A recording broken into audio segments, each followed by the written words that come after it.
ಕೊಡಗು ಗೌಡ ಯುವ ವೇದಿಕೆ ಮಾಸಿಕ ಸಭೆ ಅಧ್ಯಕ್ಷ ಬಾಲಾಡಿ ಮನೋಜ್ ನೇತೃತ್ವದಲ್ಲಿ ಮಡಿಕೇರಿಯ ಯುವ ವೇದಿಕೆ ಕಚೇರಿಯಲ್ಲಿ ನಡೆಯಿತು.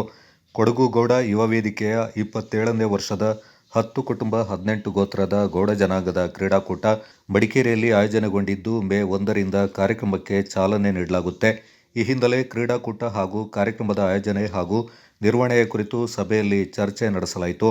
ಕೊಡಗು ಗೌಡ ಯುವ ವೇದಿಕೆ ಅಧ್ಯಕ್ಷ ಬಾಲಾಡಿ ಮನೋಜ್ ಮಾತನಾಡಿ, ಈ ಬಾರಿ ನಮ್ಮ ಕ್ರೀಡಾಕೂಟವನ್ನು ಬಹಳ ವಿಭಿನ್ನವಾಗಿ ಮಾಡಲು ಆಡಳಿತ ಮಂಡಳಿ ತೀರ್ಮಾನ ತೆಗೆದುಕೊಂಡಿದೆ.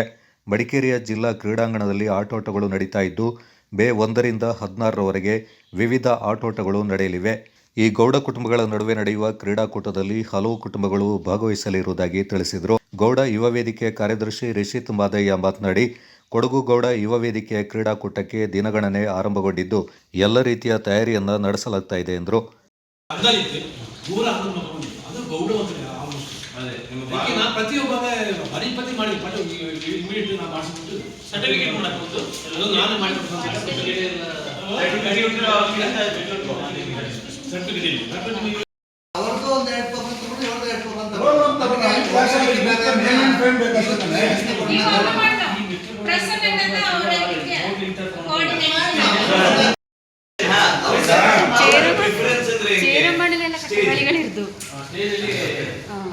ಎಲ್ಲರಿಗೂ ಸ್ಟೇಜ್ ಬೇಕು.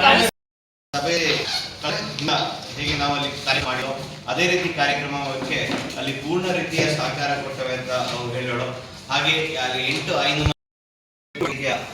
ಸಭೆಗೆ ಆಗಮಿಸಿದಂತ ಅಧ್ಯಕ್ಷರಾದ ಮಾರಡಿ ಮನೋಜ್ ಅವರಿಗೆ ಸ್ವಾಗತ, ಹಾಗೆ ಉಪಾಧ್ಯಕ್ಷರಾದ ಪರಿಚಯ ಸತೀಶ್ ಅವರಿಗೂ ಸ್ವಾಗತ, ಕಾರ್ಯದರ್ಶಿಯಾದ ಸ್ವಾಗತ, ಹಾಗೆ ಖಜಾಂಚಿಯಾದ ನವೀನ್ ಅವರಿಗೂ ಸ್ವಾಗತ. ಕಾರ್ಯಕ್ರಮದಲ್ಲಿ ಉಪಾಧ್ಯಕ್ಷರಾದ ಪರಿಚನ ಸತೀಶ್ ಮತ್ತು ಎಡಿಕೇರಿ ಪ್ರಸನ್ನ, ಖಜಾಂಚಿ ನವೀನ್ ದೇರಳ, ಕಾರ್ಯದರ್ಶಿ ಕೆದಂಬಾಡಿ ಕಾಂಚನ ಸೇರಿದಂತೆ ಆಡಳಿತ ಮಂಡಳಿಯ ಪದಾಧಿಕಾರಿಗಳು ಹಾಗೂ ನಿರ್ದೇಶಕರು ಪಾಲ್ಗೊಂಡಿದ್ದರು.